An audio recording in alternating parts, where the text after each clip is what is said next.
Existem monstros no mundo.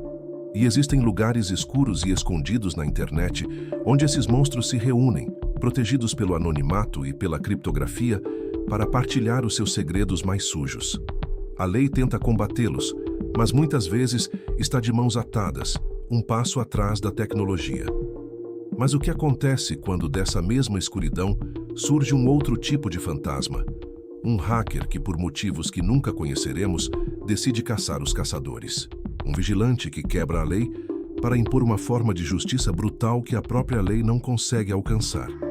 Esta é a história de um herói anônimo que cometeu um crime para expor crimes piores e, no processo, nos forçou a questionar tudo o que pensamos sobre justiça na era digital. O mundo comum do agente especial Miller, da Unidade de Crimes Cibernéticos do FBI, era um ciclo de horror e frustração. O seu trabalho era navegar pelos cantos mais depravados da Dark Web, caçando os predadores que usavam a rede Tor para operar com impunidade. Em particular, um site assombrava-o, um fórum conhecido como The Annex. Era um dos maiores e mais seguros centros de distribuição de material de abuso sexual infantil, CSAMI, do mundo. Protegido por camadas de criptografia e acessível apenas através de um endereço .onion, o site era um covil digital onde milhares de utilizadores compravam, vendiam e trocavam o impensável. Miller e a sua equipa passavam meses em investigações minuciosas, tentando encontrar uma única falha, um único erro que lhes permitisse identificar os administradores ou os utilizadores. Mas o site era uma fortaleza digital. Cada tentativa era recebida com um muro de silêncio tecnológico. A lei, com todas as suas regras e restrições, parecia impotente. O trabalho de Miller era um exercício de paciência e estômago de ferro. Ele passava os dias a olhar para avatares anônimos, a ler conversas codificadas e a tentar traçar transações de Bitcoin que eram deliberadamente ofuscadas. Cada pista levava a um beco sem saída. Cada endereço de IP era um proxy que levava a outro proxy. A frustração na sua unidade era palpável.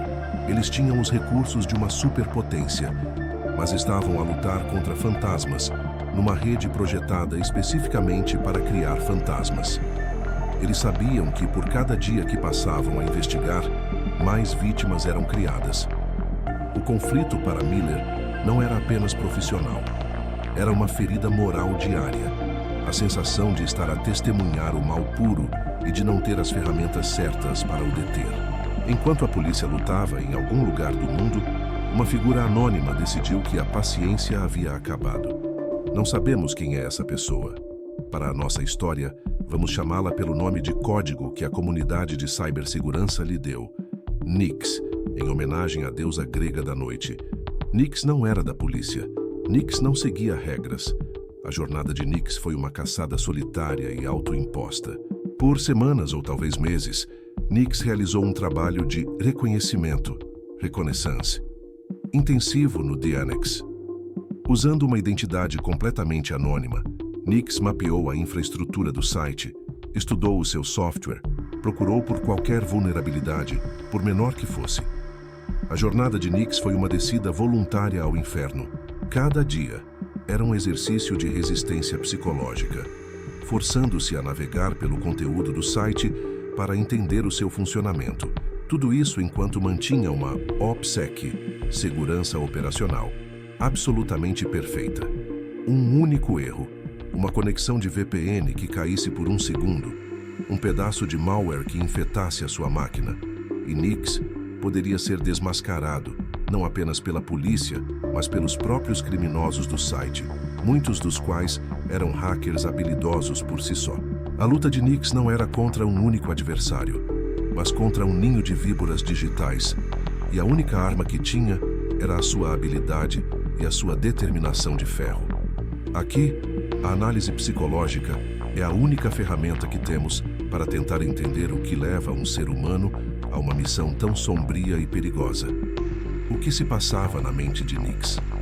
Psicologicamente, a motivação por trás de um ato como este deve ser avassaladora. Teria Nyx sido uma vítima no passado, numa busca por vingança catártica? Teria sido um profissional de TI?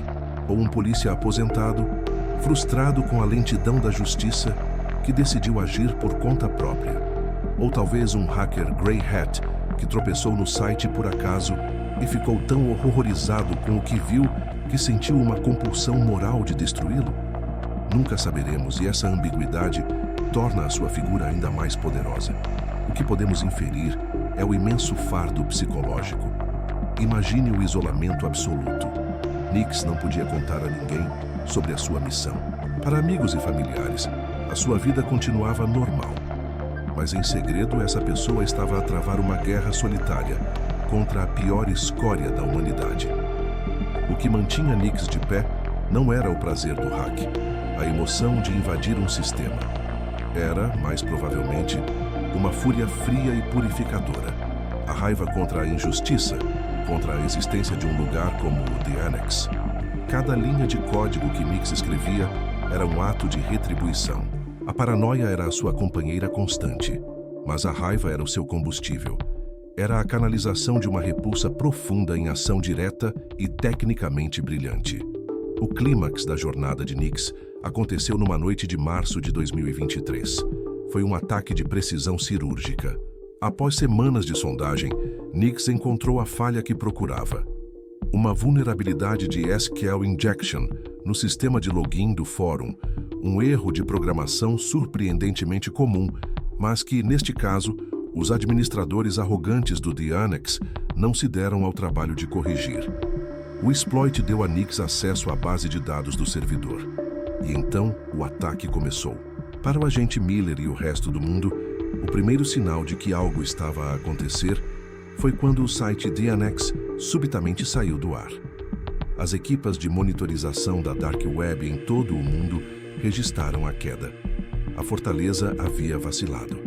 O ponto de viragem veio minutos depois. O site voltou, mas estava irreconhecível. A sua página inicial havia sido desfigurada. Onde antes havia links para conteúdo criminoso, agora havia uma única mensagem, deixada por Nix, a brilhar no ecrã escuro.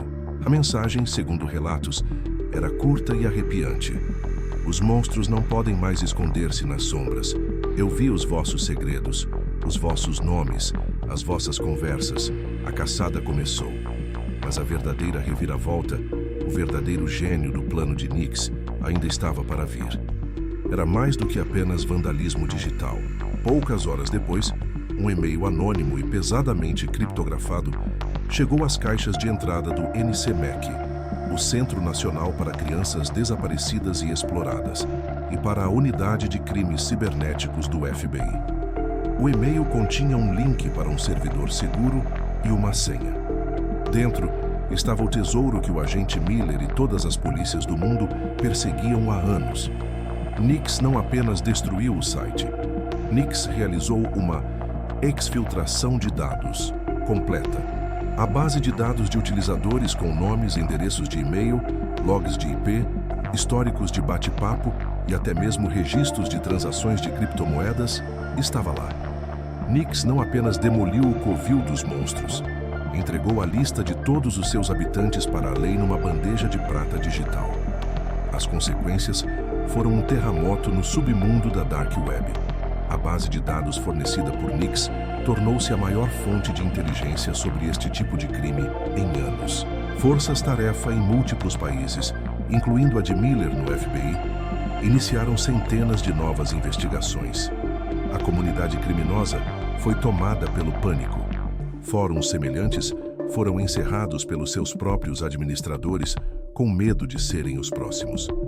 Ninguém sabia quem era Nix, o que significava que o traidor podia ser qualquer um, em qualquer lugar. A confiança, a cola que mantinha essas comunidades unidas, foi evaporada. O ato de Nix, embora ilegal, foi mais eficaz do que anos de investigação policial tradicional. O legado desta história é o do fantasma na máquina.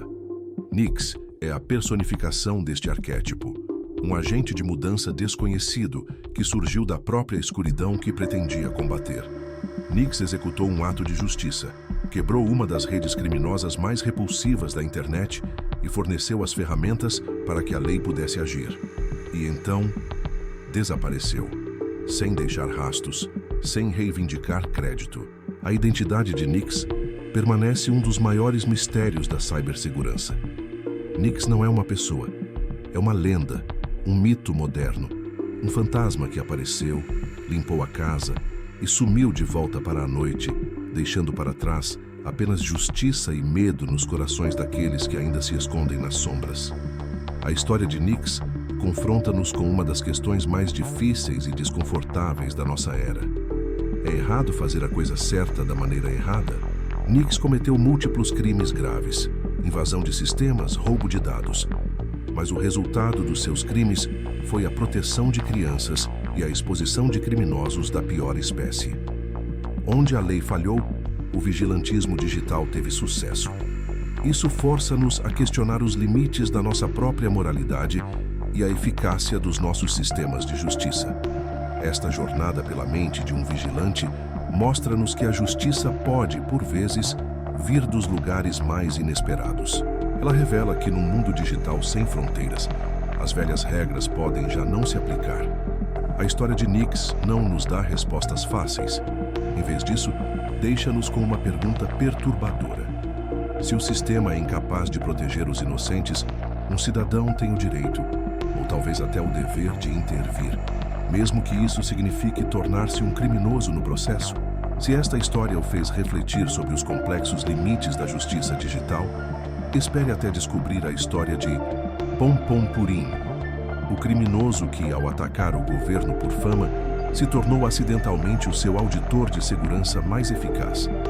Inscreva-se no canal para mergulhar em mais histórias que revelam os segredos por trás da tecnologia.